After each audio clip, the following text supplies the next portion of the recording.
অনেক ব্যক্তি আছে এমন যারা আল্লাহর ওলিদের সম্পর্কে না জেনেই বিভিন্ন ধরনের খারাপ ও বিরূপ মন্তব্য করে থাকেন, এমনকি গালিগালাজ করতেও তারা পিছপা হন না।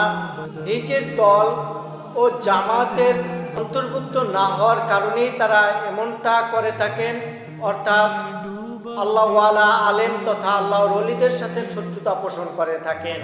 স্বয়ং আল্লাহ পাক ওলিদের ব্যাপারে মানুষকে সতর্ক করে বলেছেন, যে ব্যক্তি আমার কোনো ওলির সাথে শত্রুতা করবে আমি তার সাথে যুদ্ধ ঘোষণা করি।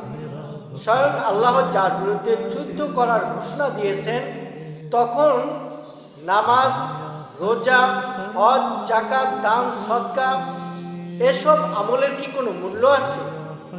বড়ই আফসোস লাগে তখন যখন দেখি একজন ব্যক্তি মসজিদ থেকে বের হয়, যার গায়ে লম্বা জামা, টুপি, পাগড়ি, আবার হাতে তাসবিহ, জিকির করতেছে, কিন্তু মসজিদ থেকে বের হয়ে হক্কানি আলেম তথা হক্কানি ওলামায়ে কেরাম, পীর বুজুর্গদের নামে বিভিন্ন ধরনের সমালোচনা শুরু করে দেয়।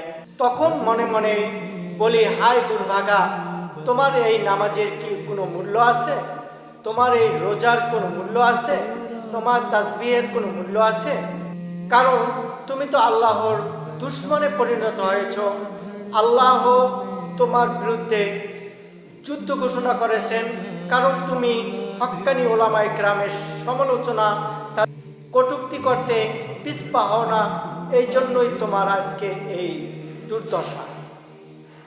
আল্লাহ তাআলা আমাদের সবাইকে সহি বুঝ দান করুন। আমিন।